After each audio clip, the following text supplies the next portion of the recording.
Shop Plato's Closet tax-free August 2nd through 4th for back-to-school styles. We sell the trendy, gently used styles you need to make a difference in the world and in your wallet for back-to-school shopping. Save up to 70% off regular retail prices by choosing recycled styles. Save even more when you shop tax-free this weekend. Make a change that others can respect and repeat. Shop Plato's Closet in North Charleston and West Ashley this year for your back-to-school looks. Plato's Closet, located in West Ashley on Sam Rittenberg Boulevard and North Charleston on Rivers Avenue.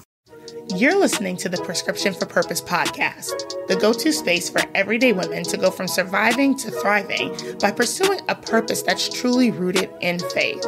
And now, we're also becoming the premier space for Christian coaches and therapists to finally learn how to integrate faith into their practice without being churchy or limiting their audience. Each week, we'll merge biblical wisdom with practical everyday application so that you can be empowered to excel in every facet of your life and business. Are you ready? Let's get started.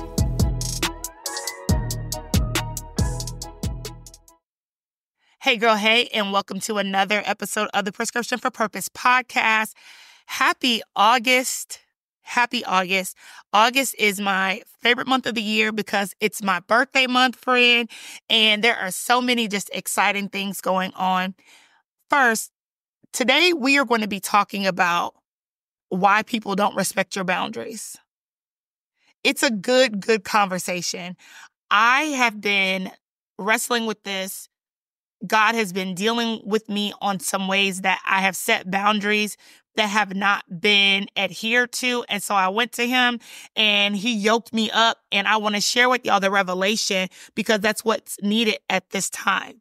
Now, before we hop in, just a couple of church announcements. I just told y'all it's my birthday month. My birthday is on the 20th. If you want to celebrate me, if you like, oh girl, I love you and I want to celebrate you, here's what I would like for you to do.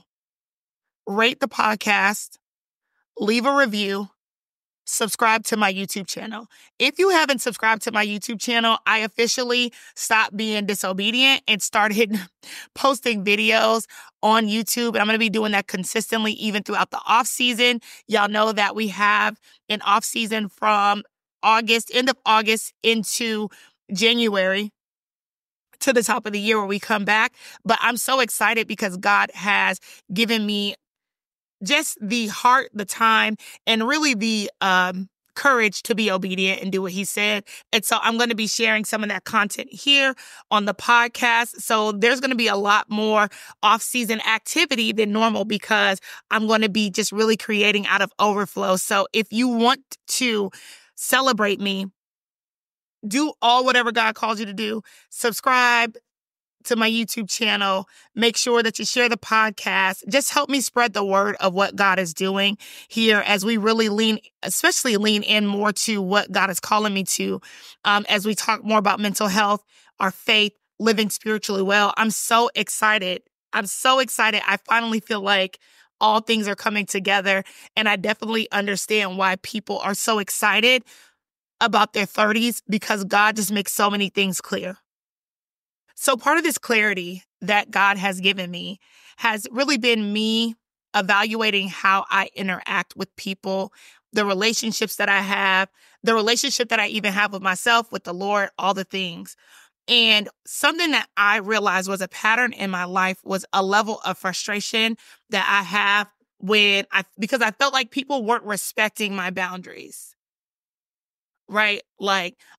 And also, I want y'all to know that my default to people not respecting my boundaries is for me to be the president of the Be Blocked and Be Blessed ministry. I have said that. I have done it. And what I'm realizing is that just because we have done things in our lives does not mean that that's the way that God has called us to operate.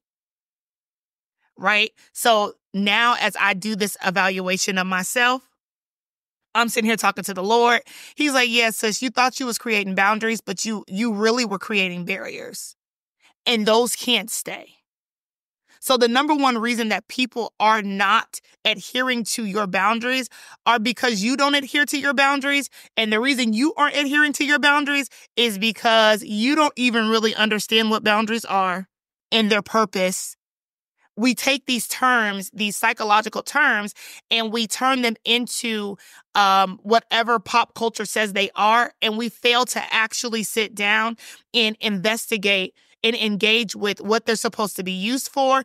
And then as believers, we're supposed to take it a step further and say, okay, God, this is something that appears to be good. How are we to do this and remain in alignment with your word? Because I'm a kingdom citizen before I am a citizen or a part of any other culture, identity, or anything like that. And so the reason that a lot of us are frustrated and the reason that a lot of us are dealing in situations where people are not respecting our boundaries is because we don't respect our own boundaries. And that's a two-part thing. But the main reason that we don't respect our own boundaries is because we don't understand what they are. You're not setting boundaries, you're building barriers. How can you do that when God has called us to be ministers of reconciliation? Now, I want to be clear that I'm not saying that we subject ourselves to abuse and all of that. That's not what this is. Don't let your flesh talk you out of your breakthrough because we have to mature in this area. We are building barriers and not building boundaries. How do I know? Let's look at the first example of boundaries done right in the Garden of Eden. Okay? So in the garden, God makes it clear that he has provided everything that is needed. Human beings, Adam and Eve, you got it. You just cannot eat from this tree. So in Genesis 2:16-17, God says, you're free to eat from any tree of the garden, but you must not eat from the tree of the knowledge of good and evil. For when you eat from it, you will certainly die. So God makes it clear. There's a clear boundary that is meant to protect them. God gives the limits. He tells them it's for your well-being. The boundary is established as from a position of love and care and for God to maintain a relationship with humanity. And that's why it's set. Once the boundaries were violated, right? The serpent comes in, deceives Eve. Adam is not in position, then blame everything on Eve because you still bit it. You could have told her no and knocked it out of her hand. Why is there a serpent even talking to your wife? But that's neither here nor there. Once the Lord hands out the consequence, right? They eat the fruit. They experience the consequence of their actions. It did, in fact, result in spiritual and physical death. That's that separation from the Lord. God enforced the boundary. Why? Because God is not going to stop being God. God is holy. And so he's not going to not be himself just to be in relationship with us. We are going to have to change to be in his presence. We have to be refined. We have to be sanctified. He's not going to stop being consistent. That's why he's the same yesterday, today, and forevermore. But what I love is that once you look at Genesis 3:21, even in God passing down the consequence, two things. First of all, even when he's handing out the curse, he already foreshadows how Jesus is coming, that her seed was going to crush the head of the serpent and he was going to bruise his heel. And that is already demonstrating how even in the midst of God enforcing the consequence after humanity crossed his boundary, he's still working on reconciliation. He still is providing a plan and an opportunity for reconciliation. Consequences stand, though. You still got to get about this garden. But even in that, in Genesis 3:21, the Lord provided for Adam and Eve. It says that the Lord made garments of skin for Adam and his wife and clothed them. So even in their disobedience, God still made provision for them. And then throughout all of that pain, right? Like I said, the ultimate plan that God revealed, even throughout him handing out the consequence, was that reconciliation and restoration was going to be an option, right? We still have to choose who we're going to serve, but God at least made reconciliation an option. And if we are being honest, when we set boundaries, quote unquote, we are not doing it in the way that God has called us to, or simply in the way that they are defined by the American Psychology Association. A boundary, by definition, is a psychological demarcation that protects the integrity of an individual or group, or that helps a person or group set realistic limits on participation in a relationship or activity. They are crucial for our mental health and our self-care, and it really is to help us manage our emotions, reduce stress, and maintain a sense of autonomy. So God set this boundary in Genesis because it was protecting the integrity of who he was. I said, don't eat from this tree because I am God, I'm in control, and you don't need to know everything. We violated the boundary, and because of that, there is then a consequence. Because God's not going to stop being God. And he also was providing that boundary to protect us. So to protect the integrity of who he was, his character, because he's in control, not us. And also to protect us from foolishness, like menstrual cycles, divorce, death, and the like. Any of the foolishness that you see online, we could have been protected from $7 eggs had they not bit from the fruit. Right?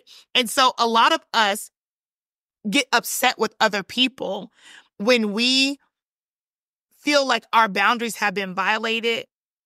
And what I am proposing is that the number one reason that your boundaries are being violated is because you don't know how to set boundaries. A lot of us are setting barriers. So the difference between boundaries and barriers are, like, boundaries are these healthy limits, right? Set to protect our personal well-being, mutual respect, open communication, personal growth. So not, I don't like him, so I'm not going over there.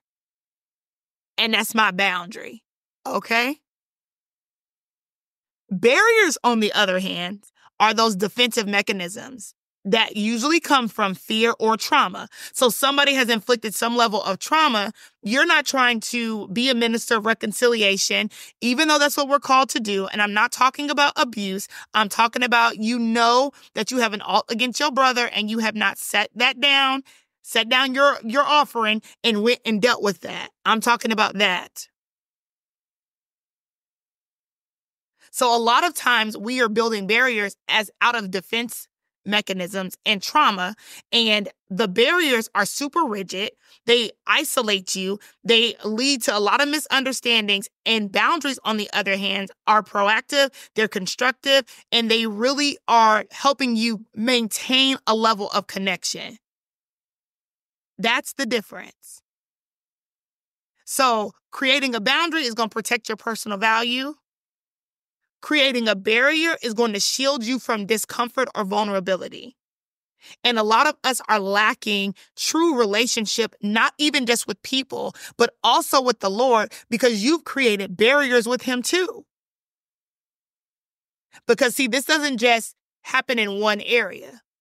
You think that you're hardening your heart because little Johnny that made you mad, but that desensitization, that lack of vulnerability, you're also going to see that seep into other areas of your life. And so now you no longer feel your feelings. You're just existing. You're not living. And a lot of it is because you have created barriers and you call yourself creating boundaries, but we don't even know what they are. When you place a barrier, you're going to be isolated and your personal growth is going to be hindered.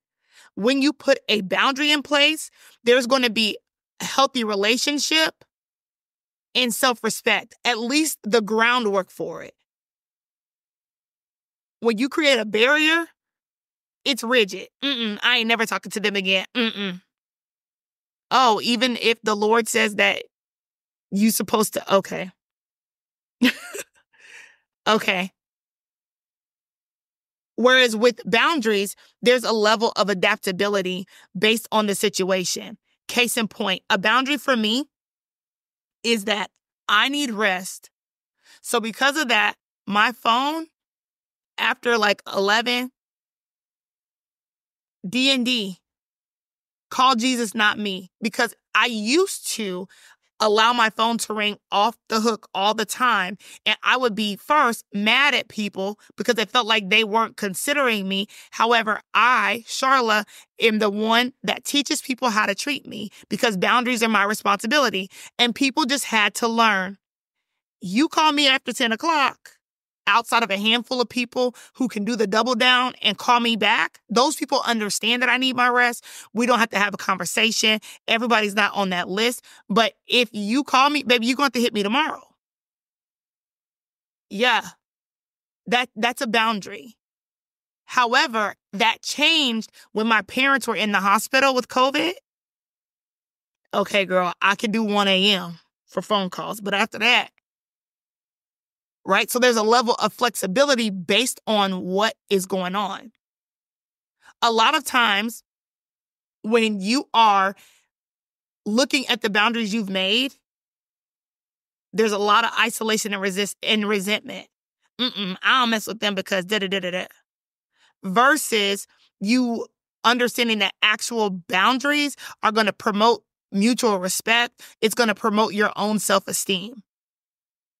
When you put boundaries in place, you're going to be able to have a deeper level of communication and trust with people, whereas creating barriers is going to put distance between you. There's going to be a lot of misunderstanding and a lot of strife, quarreling, as the Bible says. When you are setting boundaries, there's clear communication and consistency. That's the part that eats us up. Clear communication and consistency.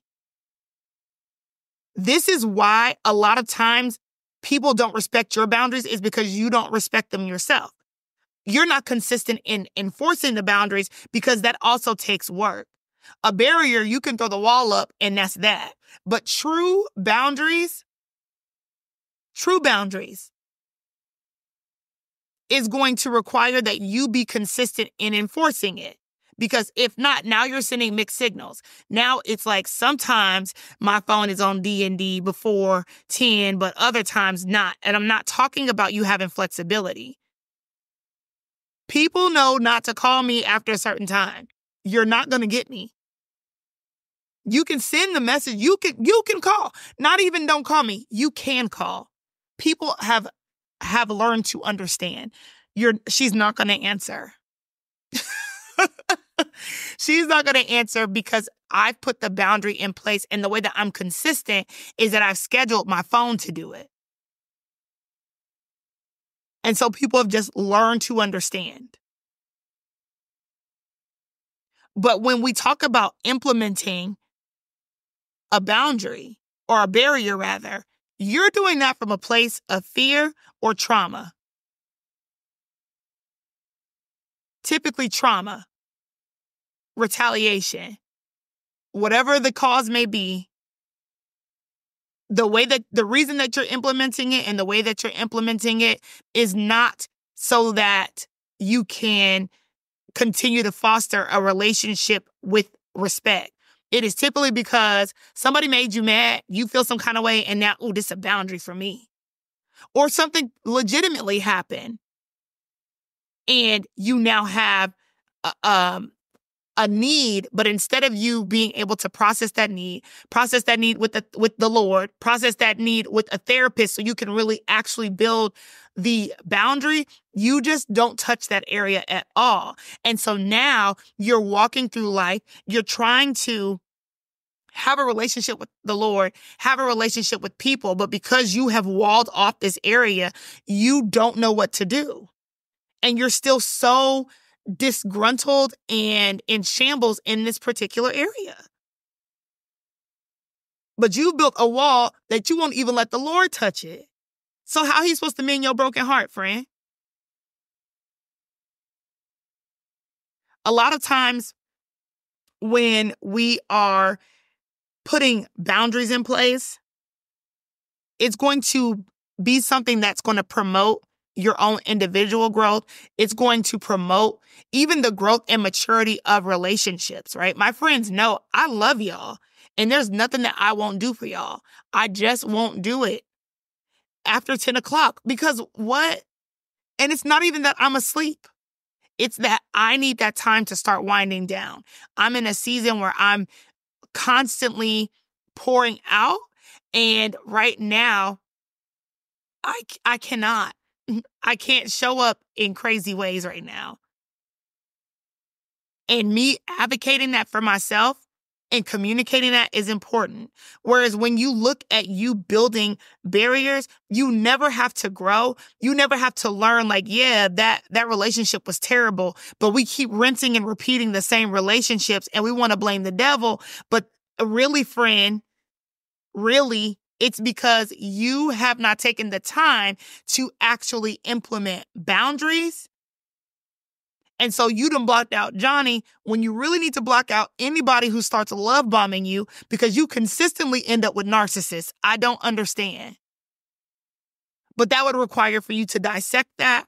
And that would require for you to really take the time with not just yourself, but also with the Lord so he can reveal to you what things you need, what things you value, what went wrong so you can autopsy. Shop Plato's Closet tax-free August 2nd through 4th for back-to-school styles. We sell the trendy, gently used styles you need to make a difference in the world and in your wallet for back-to-school shopping. Save up to 70% off regular retail prices by choosing recycled styles. Save even more when you shop tax-free this weekend. Make a change that others can respect and repeat. Shop Plato's Closet in North Charleston and West Ashley this year for your back-to-school looks. Plato's Closet, located in West Ashley on Sam Rittenberg Boulevard and North Charleston on Rivers Avenue. See that situation and put actual boundaries in place.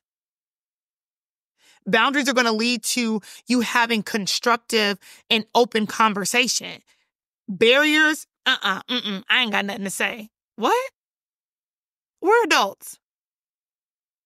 If it's really about you having a boundary and you saying your piece and you living the life that God has called you to, you being a minister of reconciliation. And reconciliation does not mean that we go back to the way that things were. We still not in the garden, friend. Adam and Eve never got to pull back up into the garden. It's cherubim sitting outside of that thing right now today on the east and the west side. Okay? Protected. So we've been reconciled to God, and also we were not able to get back into the garden. So that's not what I mean when I say ministers of reconciliation. Reconciliation is reconciliation. Not that you don't deal with the consequence. And I think what is really, really impactful when you look at the difference between a barrier and a boundary is that a couple of things. One, barriers with the cutoff game, that really takes a lot more energy because you're coming from a defensive standpoint versus you having boundaries where you're coming from an offensive standpoint. Like, hey, I don't roll like that. I'm not about to argue with you about me not being up at a certain time on the phone. I'm just not going to. You're feeling inadequate a lot of times and really defensive when you have barriers or when you have barriers. Can't nobody even ask you like, hey, you talk to such and such? No, I don't talk to them. Instead of you just being saying, no, we had a little situation. It didn't work out, whatever, what have you. That when you have a boundary in place.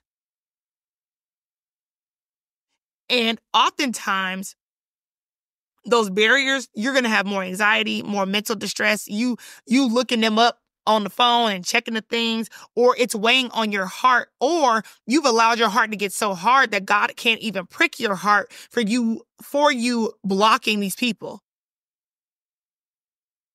for you creating barriers and not really having sound boundaries. And so when we talk about the impact long term, there's isolation and breakdowns versus when I have boundaries, I can live and be well with people, as the Bible says, that I'm supposed to pursue peace with all people as much as I can. Boundaries will help you do that. And so a lot of times you'll have anxiety and stress. When you have poor boundaries, you are bitter and resentful because you feel like people lack respect for your boundaries when really you're not even clear and consistent in what your boundary is. You may feel overwhelmed. You may feel shame. You may have a low self-esteem and depression. You may be hypervigilant and always on edge because you feel like you need to protect yourself. But when you have actual sound boundaries, you don't have to be hypervigilant because my boundaries are my boundaries are my boundaries. My phone on D&D right now as I record this and was at 10 o'clock. You find yourself fatigued, avoiding people, or if you have poor boundaries, you will find yourself people pleasing or becoming passive aggressive or overcommitting. And so we have to understand that boundaries really are our responsibility. Boundaries are for us, friend. This is what God had to show me. First, he had to show me, Sharla, you think that you're creating boundaries, but really you're creating barriers. And it's not only impacting them, it's impacting our relationship. It's impacting the relationship you have with me. Your spiritual sensitivity is being decreased because your heart is hardened and you won't even let me up in there. Let me in.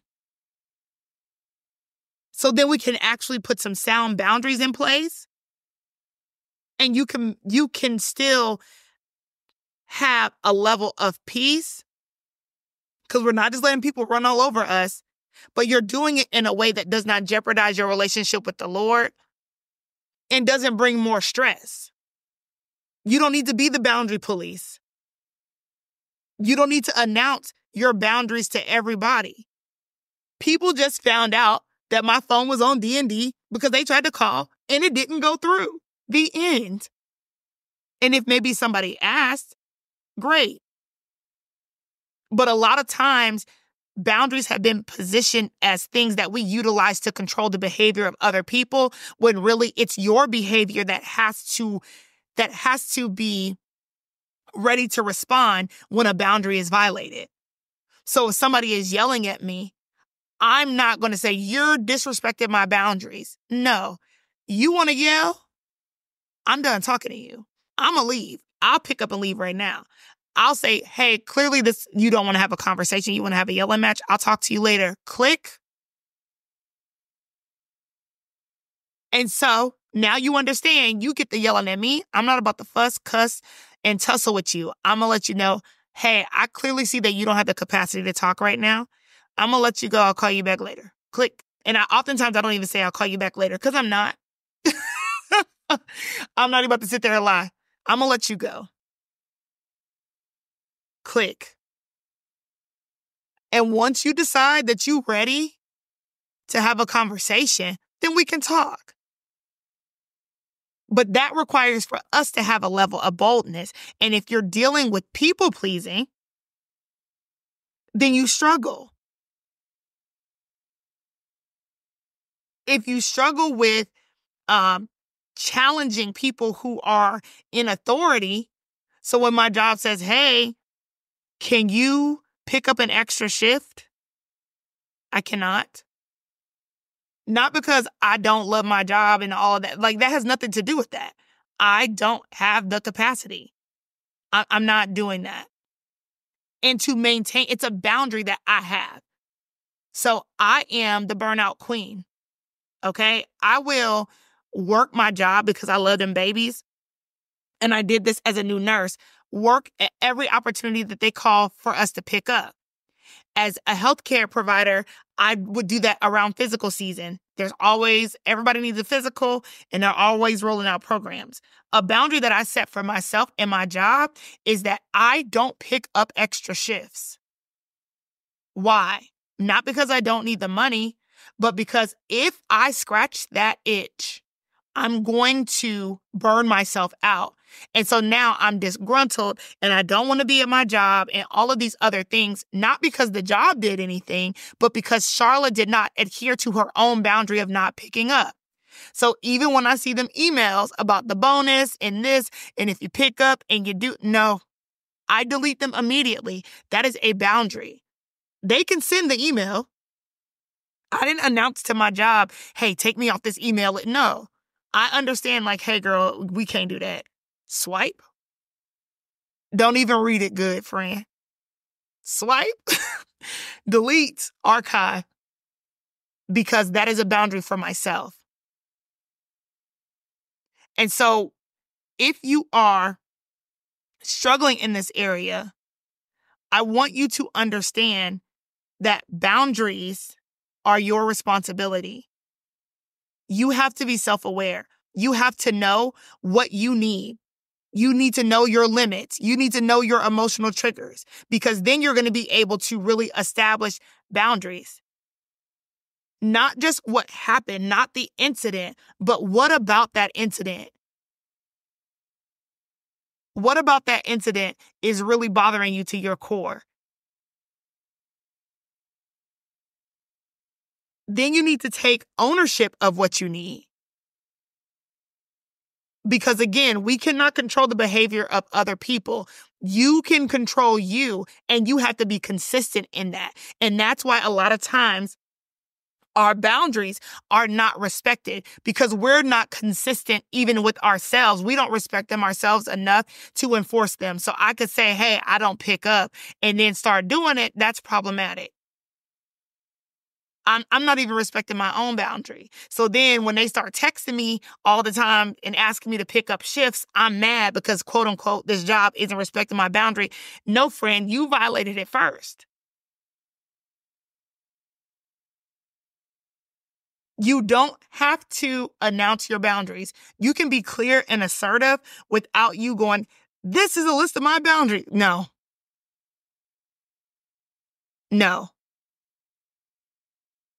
Sometimes it could just be that you remove yourself from the situation.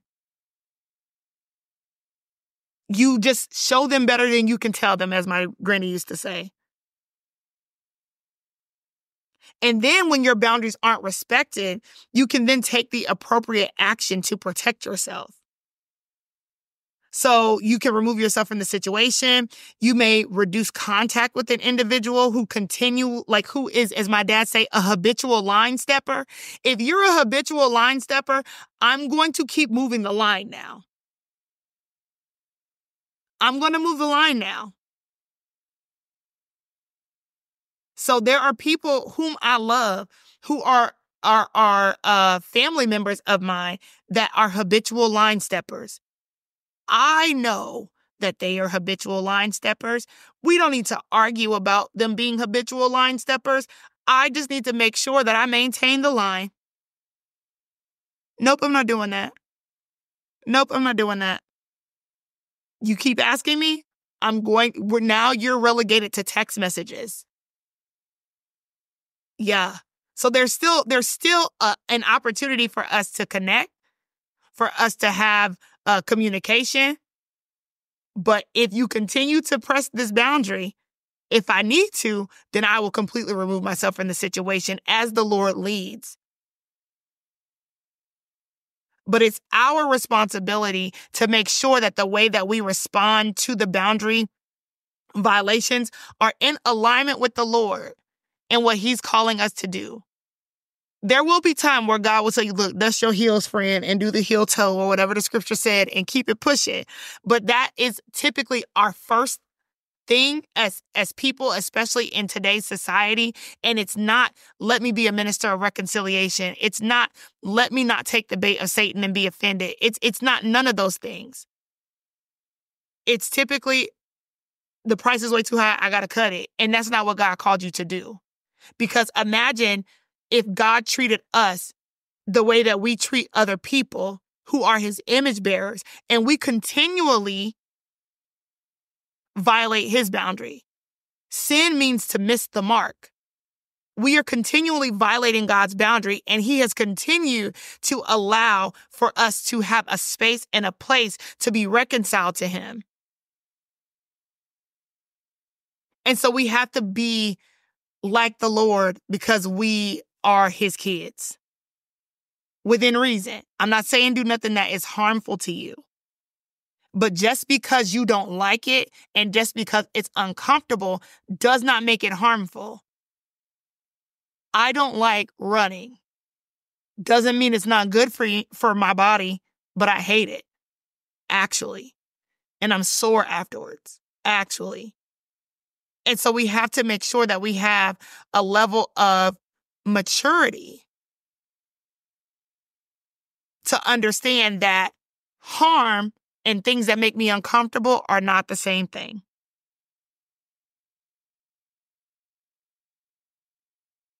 And we want to make sure that we have our own personal standards so then we can clearly communicate them. How you want somebody to follow a boundary, friend, that you aren't even clear on? Boundaries typically aren't situational. So what I'm saying is like me overcommitting. That's not just for the last job that I worked at. I love my job that I'm at now. That's for any job.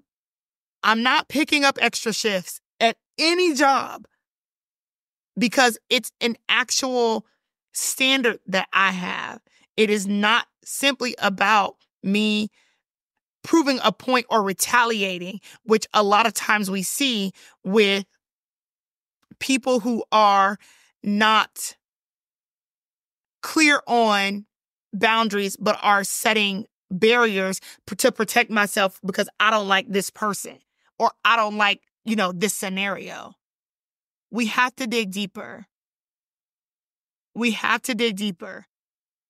And so I'm going to give you some questions to where you can identify whether you have boundaries that are set or barriers that are set. And what I want you to do this week is to really start identifying if these things are boundaries are barriers, and then setting them before the Lord so he can help you deal with them. The things that you find that are barriers, do the necessary work. That means like get out a feelings wheel, sit before the Lord. What incident sparked this? Like you have to do a deep dive. How am I supposed to respond, Lord? What is it costing me to continue to respond this way? What is it that I'm really looking for? Okay. So here are some questions that I want you to do this week as you identify whether or not you actually have boundaries in place that you can maintain, or if you've created barriers and we need to take it back to the drawing board so you can actually have people respect your boundaries. First, am I setting this limit to protect my well-being or to avoid discomfort?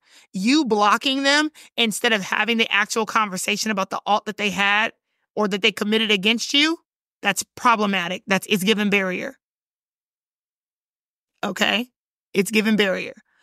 Is my goal to control someone's behavior or to communicate my own needs? So am I telling my friend, yeah, girl, don't call me because you really need space, or because you want them to act a certain way and you're inflicting some kind of punishment? Narcissists do that. Let's not be them, okay? Flexibility. We talked about this. Is this limit flexible and open to adjustment, or is it rigid and unyielding? Can I adjust my availability based on my needs, or am I saying no with no exception? No, no exceptions. I'm never doing that. That's a barrier and not a boundary. And I'm not talking about things that cause you to sin, friend. Am I willing to adjust this limit if the circumstances change or if I get new information? So am I willing to reconsider a boundary if someone shows genuine change? That's a boundary and not a barrier. Does this limit promote mutual respect and understanding, or does it create distance and misunderstanding? Do I feel closer and more connected to others after I set this limit, or do I feel more isolated? Do I feel empowered and relieved after I set this, or do I feel anxious and defensive? So again, does saying no to extra work make me feel liberated, like, ooh, child, because I'm going to be at home? Or are you over here stressed out about it? That's not a boundary. If you're still stressed because you're worried about what people think about you, that's not a boundary. We got to get to the bottom of that. Am I setting this limit out of fear, trauma, frustration, or the need for self-care? Right? Am I avoiding the family event because I really need to rest, or am I avoiding conflict because Uncle John get on my nerves? Is this limit a response to a specific behavior, or is it an attempt to avoid all possible discomfort? Because a lot of us, again, think that we aren't supposed to experience discomfort when the Bible tells us that we're going to be partakers of the suffering of Christ as well. You get the blessings and also the sufferings. And we are so averse to suffering that we will do anything, even create barriers and not actual boundaries that are going to lead to reconciliation and all the things. We'll do that and be on an island all by ourselves, talking about it's just me and God, when God clearly said that you need community. He told you not to forsake the assembling of people and all of the things. And you're like, nah, but that's a boundary for me. No, it's giving barrier. And then long-term, is this contributing to my long-term well-being, or is it causing ongoing stress and resentment? Is it leading to burnout? Does this limit help me grow and develop as a person? And I don't mean just like networking. I mean grow as a person of God. Or does it keep me stuck in a defensive position? I really, really pray that this blessed y'all as much as it blessed me, that you're able to really build sound boundaries that you can then adhere to yourself and then expect and build and model for other people how to respect them. I'm going to put a pin in it here because I could talk about this all day long, but we're going to come back next week. And we're going to look at some examples and some ways that Jesus set boundaries in his relationships, in his ministry, and as he served, so that way we can continue to do that and have it be a part of our total life success. So I pray that this blessed you. Let me know again in the